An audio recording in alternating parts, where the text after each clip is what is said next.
গল্প করতে করতে একটু দু একটা জিনিস জেনে নিই যে গোটা পৃথিবীর যতগুলো দেশ আছে প্রত্যেকটা দেশের একটা করে আর্মি সিস্টেম আছে যাতে দেশকে সুরক্ষা করে। তবে এই আর্মি সিস্টেমকে কাজ করানোর আগে বা কাজে পাঠানোর আগে, যুদ্ধে পাঠানোর আগে বা কোনো মিশনে পাঠানোর আগে তাদেরকে ভালো করে ট্রেন করে নেওয়া হয়। কারণটা হলো যাতে তারা ওই কাজটা সূক্ষ্মভাবে করতে পারে, ভিতর থেকে এক্সপেরিয়েন্সড, মজবুত আর উপর থেকে সুন্দর তাদের দেখায়।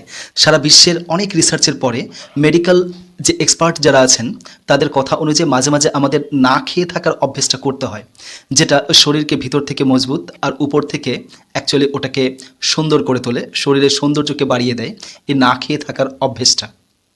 আমরা আলু, পেঁয়াজ, বিভিন্ন রকমের ফলমূল তাজা ফ্রেশ রাখার জন্য কয়েক মাস ধরে আমরা হিমঘর ইউজ করি। হিমঘরে সেগুলোকে স্টোর করে রেখে দিই। নির্দিষ্ট কয়েক মাস পরে ওই হিমঘর থেকে আবার বের করে নিই। তারপরে ওই হিমঘর থেকে নোংরা পদার্থগুলো বা নোংরা জিনিসগুলোকে আবার পরিষ্কার করে পুরাতন জিনিসগুলোকে আমরা বের করে নিই এবং নতুন জিনিস যাতে ওখানে রাখা যায় সেই ব্যবস্থা করি। জীবনবিজ্ঞানে আমরা অনেকেই পড়েছি যে সারা শরীর আমাদের কোষ দিয়ে ঢাকা থাকে, কোষ দিয়ে তৈরি হয়েছে। আর ডাক্তারদের কথা অনুযায়ী অ্যাকচুয়ালি এই কোষগুলো হচ্ছে এক একটা হিমঘরের মতো।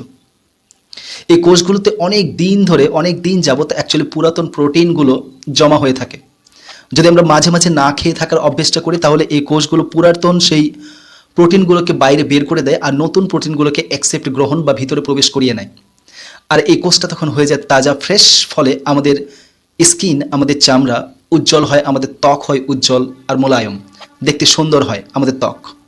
আবার আমরা জানতে পারি যে বিশ্বের উন্নত যে দেশগুলো, এই দেশের বেশ কিছু বড় বড় কোম্পানি তার এমপ্লয়ি বা যারা কাজ করে তাদেরকে দুপুরে লাঞ্চের পরে একটু পাওয়ার ন্যাপ নিতে বলে।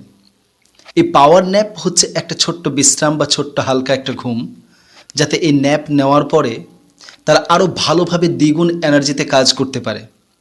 তো এই পাওয়ার ন্যাপটা হচ্ছে একটা বিশ্রাম যেটাতে এনার্জি আরও ভালোভাবে ক্রিয়েট হয়, শরীর ভালোভাবে, শরীর, ব্রেন সব কিছু ভালোভাবে কাজ করে, সুস্থ মাইন্ডে আরও ভালোভাবে কাজ করতে পারে। এর জন্য কি দরকার হলো, ওটা হচ্ছে পাওয়ার ন্যাপ আর বা বিশ্রাম।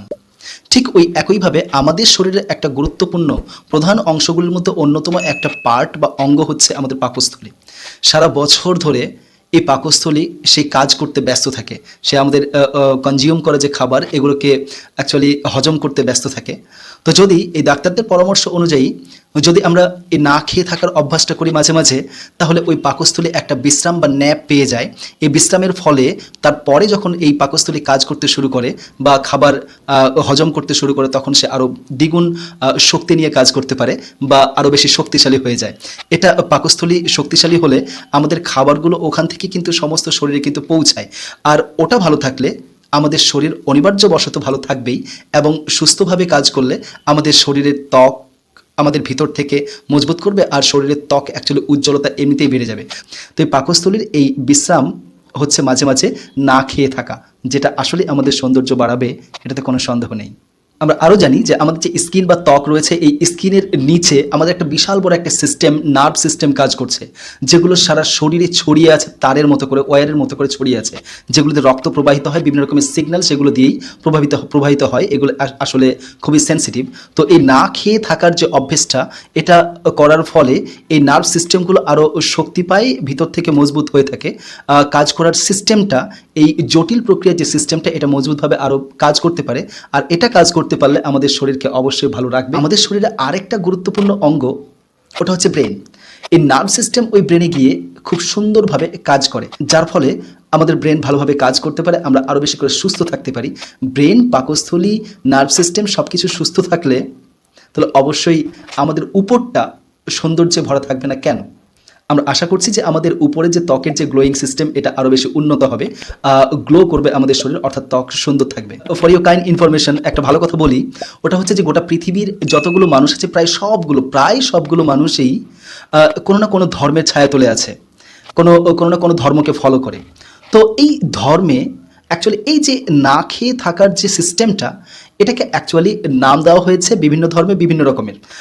হিন্দু ধর্মে যেভাবে নাম দেওয়া হয়েছে এটার উপোস, মুসলিমদের অর্থাৎ ইসলাম ধর্মে এটার নাম হচ্ছে সিয়াম বা রোজা। আবার অন্যান্য ইংলিশ ওয়ার্ল্ডে এর নাম হচ্ছে ফাস্টিং, ফাস্ট করতে থাকা। তো এটা মেডিকেল একটা বেনিফিট তো আমাদের অবশ্যই আছে। প্রত্যেকটা সিস্টেম কিন্তু প্রত্যেক ধর্মে আলাদা আলাদা। তাই এটা কিন্তু কোনো উপকারী জিনিস নয়, উপকারী জিনিস। অবশ্যই এটার বেনিফিট রয়েছে, মেডিকেলি বেনিফিট রয়েছে। এটা অবশ্যই সুন্দর রং নিয়ে আসার জন্য শরীরে এই সিস্টেমটাকে আমাদের ফলো করা উচিত, প্রায় প্রত্যেকটা মানুষের। এটা একটা ট্রেনিং, যদিও গোটা বিশ্বে না খেয়ে থাকার এই সিস্টেমটাকে যাই বলা হোক না কেন, অ্যাকচুয়ালি এর একটা অন্যরকমই একটা উপকার রয়েছে। তবে মুসলিম জগতে এটা একটা তাদের উপাসনা, তাদের এটা একটা প্রার্থনার একটা মাধ্যম বা সিস্টেম। এটার মাধ্যমে তারা যে বেনিফিটটাই তারা পেয়ে থাক না কেন, আসলে তারা তাদের সৃষ্টিকর্তাকে ওরা খুশি করতে চায় তাদের প্রার্থনার মাধ্যমে। সে সৃষ্টিকর্তাকে খুশি করাই হচ্ছে তাদের আসল উদ্দেশ্য। কিন্তু সৃষ্টিকর্তা কি করে তাদের উদ্দেশ্যকে নিয়ে আবার কিছু না দেন, তার জন্য তাদের অনেক কিছু শারীরিক মানসিক বেনিফিট রেখেছেন। সিয়ামের মধ্য দিয়ে অ্যাকচুয়ালি এই আধ্যাত্মিক সন্তুষ্টি পাওয়ার পাশাপাশি শারীরিক অনেক উপকার পেয়ে থাকে। যেমন গোটা বিশ্বে যতগুলো মুসলিম আছে তারা অন্যান্য সময়ে সেই তাদের যে নামাজ বা প্রার্থনার যে সিস্টেম, এটা তারা পালন করুক আর না করুক, নামাজ কোনোদিনও পড়ুক আর না পড়ুক, তবে অবশ্যই তারা এই রমজান অর্থাৎ সেই রোজার মাসে তারা কিন্তু অবশ্যই নামাজ পড়ে। তো এর কারণে যখন তারা হাঁটুতে হাত দেয়, মাথা নত করে যখন হাঁটুতে তারা হাত দিয়ে থাকে, যাকে মুসলিমদের ভাষায় বলা হয় অ্যাকচুয়ালি রুকু করা, তখন তাদের মেরুদণ্ড একদম থাকে সোজা আর টান টান হয়ে থাকে। এর ফলে মেরুদণ্ডের যে জয়েন্টের যে গ্যাপগুলো রয়েছে, এই গ্যাপগুলো অসামঞ্জস্যপূর্ণ হয় না, সামঞ্জস্যপূর্ণ থাকে। তার জন্য কোমর আর পিঠের যে ব্যথা, এটা তখন প্রতিরোধ হয়ে যায়, ব্যথা তখন সেরে যায় যখন এটা থাকে বা ব্যথা হয় না। তবে এর ফলে আমাদের এই পিঠ আর কোমরের ব্যথার জন্য অনেকে ডাক্তারের কাছে যায়, কাইরোপ্র্যাকটিক থেরাপি নিয়ে থাকে। কাইরোপ্র্যাকটিক থেরাপি হচ্ছে এমন একটা থেরাপি যেটা মেরুদণ্ড বা হাড় নিয়ে কাজ করে, যে মানুষের শরীরে যে হাড়ের যে অবস্থান, এগুলো নিয়ে কাজ করে থাকে। তো এই কাইরোপ্র্যাকটিক থেরাপি, এটার মাধ্যমে এই জয়েন্টগুলোকে ঠিকঠাক করে বসিয়ে দেওয়া হয় ব্যথাটাকে প্রতিরোধ করার জন্য, ব্যথাটাকে রোধ করার জন্য। কিন্তু এই মুসলিম বিশ্বে এই রুকুর সিস্টেমে যে তাদের মেরুদণ্ড যেটা সোজা থাকে, ওটাতে ওই গ্যাপগুলো অসামঞ্জস্য থেকে সামঞ্জস্য হয়ে যায় বলে তার ব্যথাটা এমনিতেই তারা ব্যথা থেকে রিলিফ পেয়ে থাকে। যখন তারা সেজদায় যাবে, তখন শরীরের অনেক রক্ত ওই ব্রেনে গিয়ে স্টোর হয়ে থাকে। তো যখন ব্রেনে স্টোর হয়, মগজ সুস্থভাবে কাজ করতে পারে, অনেক ভালো সুস্থতা অনুভব করতে পারে, প্লাস এটা শরীরের পক্ষে অনেক ক্ষেত্রে এটা উপকারও। তো এই সমস্ত বেনিফিটগুলো থাকার জন্য অ্যাকচুয়ালি এই শরীরকে ভিতর থেকে মজবুত, আর ভিতর থেকে যখন কোনো কিছু মজবুত হবে, তখন অবশ্যই উপর থেকে এর সৌন্দর্যের একটা আলাদা মাত্রা থাকবে, একটা আলাদা মূল্যবোধ থাকবে এই সৌন্দর্যের। অবশ্যই এর সৌন্দর্য অপরূপ হয়ে থাকবে। আপনাদের সঙ্গে গল্পে গল্পে দু একটা জিনিসে আলোচনা হয়ে গেল, এটা বেশ একটা ভালো একটা ব্যাপার।